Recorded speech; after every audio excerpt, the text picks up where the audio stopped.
Warning, the following audio transmission is based on theory and is intended for entertainment purposes only. It's Doomsday and its affiliates will not be held liable for anything your dumbass does. Listener discretion is advised.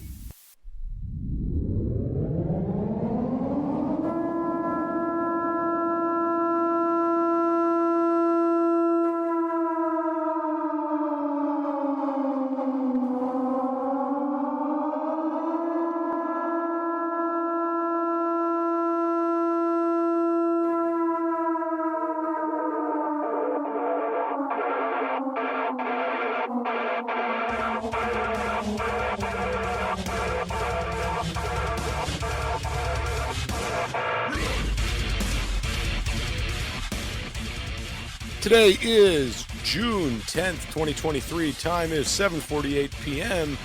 And welcome to the Safety Sunday edition of It's Doomsday Podcast. Joining me as always is SafePrep. What's going on, man? Not much, brother. How are you? Oh, I am doing ever so fantastic. Now, so the topic of today is going to be vehicle safety. And it's really interesting because I got an email recently about somebody wants us to do a bug out vehicle specific episode. That's not this episode though. This is just vehicle safety. So I want to see where your mind's at before I start plugging away with my ideas. Well, you got a whole lot of room to carry a lot of stuff depending on what kind of vehicle you have. And obviously it's going to depend on your area and your weather and your roads. But you know, simple things, not just having things, but also having some basic skills to be able to take care of some problems you may run into, and knowing the safest way to do those things, because you can hurt yourself changing a car tire, whether that be, you know, not knowing how to use a jack or trying to do something like that on the side of an interstate with semis zooming past you. So, but, you know, simple things like tire changes and being able to check your oil and knowing not to open up a radiator cap when you shouldn't. That's where my head's at, man. What about you? All right, so let me start with I got like a bunch of different ideas that go into this, but let's wipe out the basics real quick. Now, everybody should have a first aid kit in their vehicle. If you don't, there's something wrong. You should have a flashlight. You should have a headlamp, jumper cables, fire extinguishers, ice scrapers, like, you know, the basic stuff that everybody would think to have in a vehicle, right? Yep. And also, you know, how you mentioned the tire kit, you know, being able to change your tire, keeping a four-way in there, keeping the jack in there, stuff like that.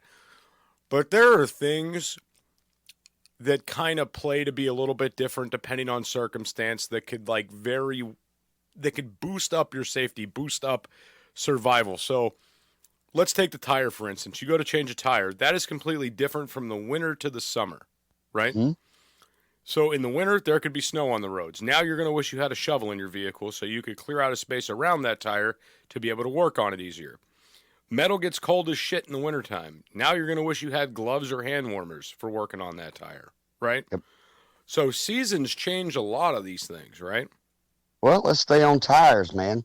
Cat litter in your trunk, those types of things. They make those little skid plates where if you get stuck, you can stick those under the, you know, right in front of the tire for a second and get you out of a tough spot. Those types of things are important to keep in your vehicle. Right. And I mean, so I go as far as having, I have a tire repair kit and an air compressor in my vehicles, right? Air compressor here as well. I mean, it's not some great crazy air compressor. It just plugs into the cigarette lighter, but still. Mm-hmm. If I get a flat tire on the side of the road and I could opt to pull out a nail and repair it versus having to change it, I'm going to go that route. Absolutely. Because the last thing you want to do is be on the side of the road, throw out your back trying to put a tire on, right? Or get run over. You know, there is also that.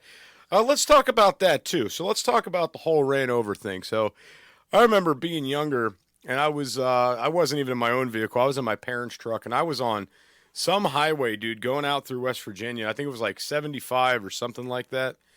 And it got a flat tire on the side of the road. I had to change it. And it was on the traffic side of the highway, not on the shoulder side, but the traffic side, right?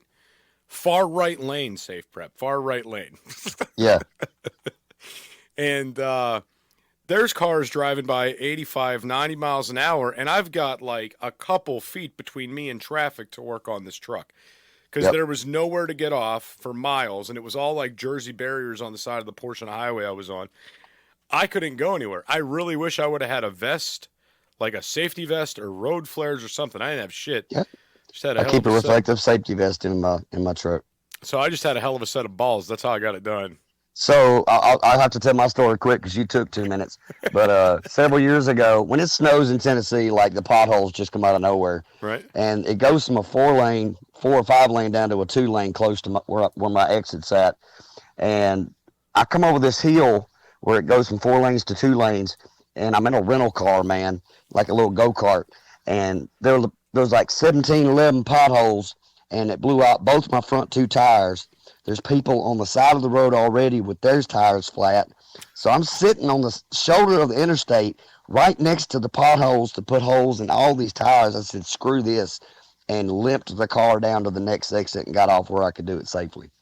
Well, I mean, that, and I guess that should be a big part of this episode, even though these episodes are short, is knowing when it's okay to work on a vehicle on the side of the road, when to get off, when it's not to get off. Because, I mean, I've been in positions where I've got a flat tire. I'm going to try to limp it home because I'm not that far away. I get home, the tire's destroyed, the rim's destroyed, and it's like, fuck, I should have just changed it. Yeah. Right? Now I got to buy a new rim. Now I got to buy a whole new tire because I was like, you know what? I'm only a mile from the house. I don't want to do this, Yeah. But, okay, so to tear back into some other things with the vehicle safety, if you guys don't keep water in your vehicles already, that's problematic. You should have water in your vehicles, okay?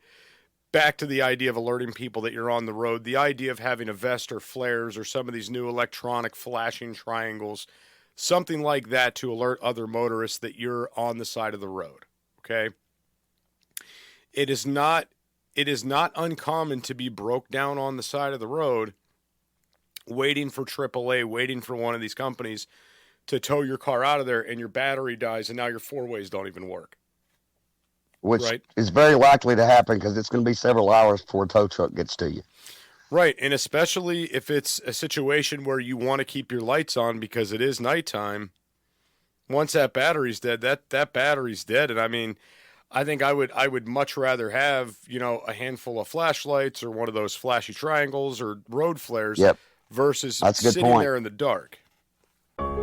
Want to be a guest on the show? Email itsdoomsdaypodcast@gmail.com. That's itsdoomsdaypodcast@gmail.com. Fire extinguisher, and knowing when it's appropriate to use it, when you should just get the hell out of the way and let stuff burn. Fire extinguishers in a vehicle, guys, are meant to keep a very small fire from getting bigger. They're not meant to fight a full-on vehicle fire. But having those in your vehicle is a good idea, and they make travel size fire extinguishers just for vehicles. So, So in your 30 years of paramedicing, dude, how many car accidents have you seen come from other car accidents? Oh, so many. And the interstate I live on, man, you can be doing 85, and the next second it stops. You've really got to pay attention. But yeah, a bunch of secondary accidents.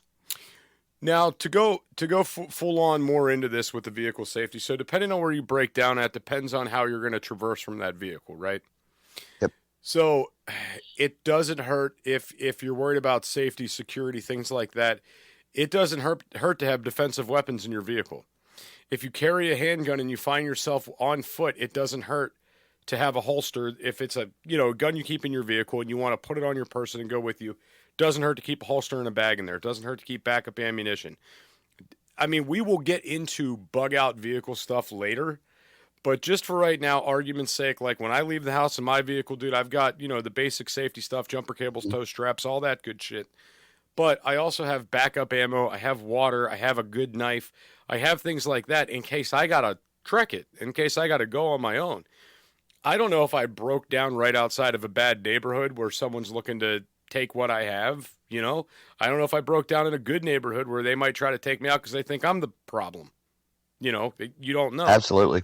Now, the other thing too is what a lot of people are negating with this vehicle safety shit is everybody's under the assumption, oh, I don't need to charge my phone. I'll charge it when I get in the car, right? Well, then your car dies and the battery's dead. So now how are you charging your phone? Having a jump box or a backup battery bank in order to fix that problem in the event of emergency is awesome. Absolutely.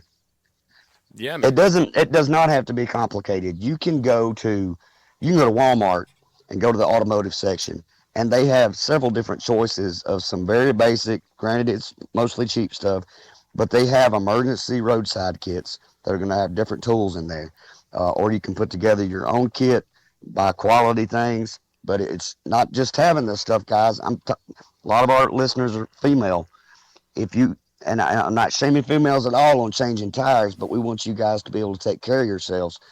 Practice this in your driveway before you have to practice it on the side of the interstate with 80-mile-an-hour traffic going by you when it's 30 degrees. Yeah, if you're someone, okay, that's a good point that you bring up. If you're someone that hasn't changed a tire before, you should really get on par with that skill before it actually happens. With your vehicle, because some of these vehicles, like our minivan, I love my minivan, man. 2017 Pacifica, baby. You've seen it. It handled your off-roading when we were in North Carolina. It's got some weird, like the tires up underneath it. There's like jacks and holes and screws and mechanisms, and you need to know where everything's at in your vehicle. Stuff for my F-150 is tucked behind the back seat. So get your owner's manual out, figure out what everything's at. If you bought a used vehicle, be sure the stuff is in there, because it may not be. So here's something that's interesting, man. Not that this is like a topic that we really need to tear into, but how many people out there know the proper reason for having an emergency brake in their vehicle? Like what it's actually for?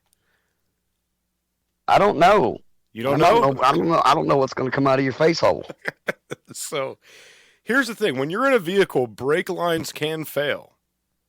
Something can hit a brake line. They're made out of rubber. It could poke a hole in it, and then your system gets depressurized, right? That's what that emergency brake is for. So you still have stopping power if that master cylinder goes. If a brake line gets frayed. It's not to parallel park like I've been doing. Well, I mean, it just doubles down as that. No, so we take certain precautions with vehicles. If you guys, and here's the thing, if you guys get on Google and you look up vehicle safety, you're going to find shit about seatbelts, airbags, statistics, things like that. You might stumble across a few different articles that say, hey, it's great to have a flashlight in your vehicle, and here's why. But think about this from a perspective of anytime something goes wrong, it's never planned. You cannot preemptively strike on this stuff. You can only be prepared for this stuff. You can't say to yourself, well, I'm only going to get into a car wreck on Sundays at 9 a.m. before I go to church, or I'm only going to get flat tires during the daytime. You can't do that, right? Yep.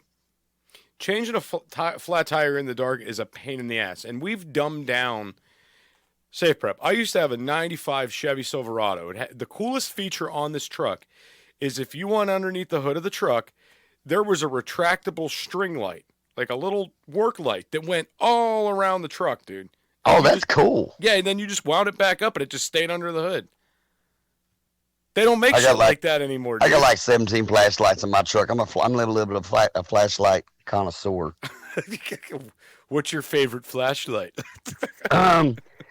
I do like O-lights, and I also the emergency stick is pretty cool for vehicles. I keep my emergency stick in my truck. Dude, I was so mad. I had a day we got to go cut up cars and break windows and stuff, and I wanted to take that thing with me, and I freaking forgot it, dude. I was so mad. You know what else you can use? Did you know you could use a windshield wiper? I've used the antenna. That'll work. That's pretty cool. Same, yep. Anyway, so the other thing you guys got to understand is let's get into the first aid stuff a tiny bit because we are running quick on time. The biggest threat in a vehicle is honestly a car wreck, right? That is the biggest threat. And if you want to be that person to carry a full trauma kit in your vehicle in case some shit goes down, that is awesome. by all means, you do you. But at the very minimum, I recommend that everybody has some sort of an IFAK or bleed stop kit in their vehicle. I think that would be the bare minimum. Dude, we got a minute left. What do you got? God, just go so quick. Man, just have some basic stuff in your vehicle, guys, because it might not be a car wreck. It might be your kid in the back seat cut their finger, and you ain't even got a Band-Aid. Now your kid's bleeding all over the back seat. Just be prepared with some simple things in case you get a flat tire, in case your battery dies in the parking lot at Kroger. Those simple car maintenance tips, and Jester and I, or safety tips, and Jester and I'll jump into the more bug outy vehicle stuff in a future episode. Yes, next week, basic bug out items for Safety Sunday. I like it. Basic vehicle bug out items. Perfect. I love it. All right, guys, we'll catch you next week.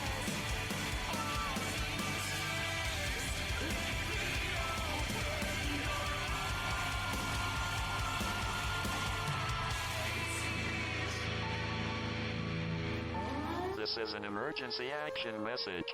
At approximately 1 a.m. Eastern Daylight Time, NORAD is tracking 15 ICBM nuclear missiles inbound to the following cities: Orlando, Miami, Pittsburgh, Dover, Newark, Richland, Philadelphia, New York City, Baltimore, Los Angeles, Las Vegas, Boston, Seattle, Detroit.